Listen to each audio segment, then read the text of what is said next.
से गांव पिपलिया में रघु नाम का एक किसान रहता था। उसकी जिंदगी बहुत सादगी भरी थी। रघु के पास थोड़ी सी जमीन थी जिस पर वह मेहनत करके खेती करता था। उसकी पत्नी सुमन और एक छोटा बेटा गोपाल उसकी दुनिया थे। रघु का सपना था कि उसका बेटा पढ़ लिख कर बड़ा आदमी बने ताकि उसे और उसके परिवार को वह कठिनाइयां न झेलनी पड़े जो उसने देखी थीं। गोपाल पढ़ाई में तेज था और उसके शिक्षक भी उससे बहुत खुश रहते थे। रघु ने बड़ी मुश्किलों से पैसे जोड़कर गोपाल को शहर के बड़े स्कूल में दाखिला दिलवाया। गोपाल जब शहर गया तो शुरू में वह गांव की बहुत याद करता था।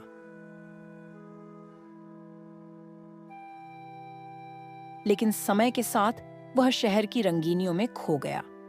धीरे धीरे गोपाल का गांव से संपर्क कम हो गया। वह पढ़ाई के साथ साथ में इतना मग्न हो गया कि उसे अपने माता पिता की याद भी कम ही आने लगी। सालों बीत गए।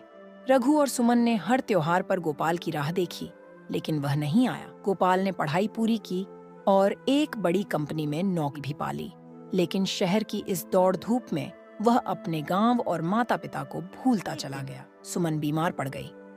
रघु ने गोपाल को फोन किया, लेकिन उसका नंबर बदल चुका था। उन्हें गांव के किसी जानकार के माध्यम से गोपाल तक खबर भिजवाई। अरे विश्वास, तू तो शहर आना जाना करता ही रहता है। मेरे बेटे से मिलना और उससे बोलना कि उसकी माँ की तबीयत बहुत खराब है, वो जल्दी से जल्दी घर आ जाए। लेकिन कोई जवाब नहीं आया। रघु बहुत उदास हो गया, पर उसने सुमन का पूरा ख्याल रखा। कुछ महीनों बाद रघु ने गोपाल के शहर जाने का फैसला किया। वह पहली बार शहर आया और बड़ी मुश्किलों से गोपाल के ऑफिस पहुंचा। जब उसने अपने बेटे को देखा तो उसकी आंखें भर आईं। गोपाल अब एक बड़ा अधिकारी बन चुका था, पर उसकी आंखों में वह पुरानी चमक कहीं खो गई थी। रघु ने धीरे धीरे कहा, बेटा, तुम्हारी माँ बहुत बीमार है, वह तुम्हें देखना चाहती है। गोपाल ने झिझकते हुए कहा, पिताजी, मैं बहुत व्यस्त रहता हूँ। मुझे समय नहीं मिल पा रहा है कि गांव आकर माँ को देखूं। रघु का दिल टूट गया। उसने कुछ नहीं कहा और वहां से चुपचाप वापस अपने गांव लौट आया।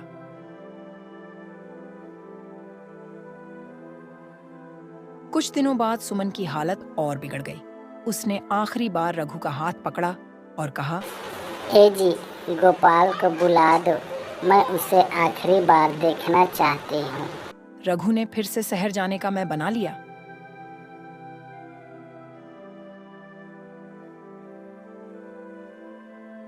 लेकिन इस बार जब वह वहां पहुंचता है और इधर उधर देखने के बाद जब गोपाल कहीं नजर नहीं आता, तब वह प्यून से पूछता है, अरे सुनो भैया, इस ऑफिस में मेरा बेटा काम करता था, गोपाल, वह कहाँ है?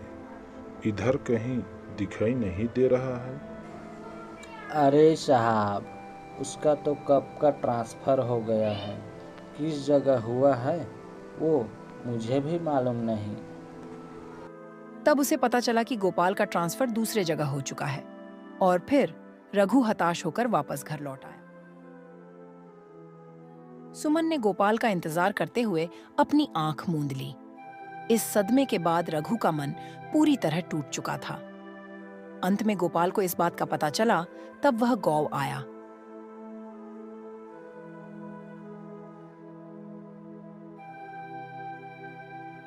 लेकिन अब बहुत देर हो चुकी। माता पिता के कब्र में जाके माफी मांगी और वहीं अपने घुटनों के बल बैठकर रोने लगा। गोपाल ने अपने माता पिता के बलिदानों को समझा। तब तक वे उसे हमेशा के लिए छोड़ चुके थे। मुझे माफ करना माँ, मैं आपको देखने नहीं आ पाया। गांव की सादगी और उसके माता पिता का प्यार बनकर रह गई थी।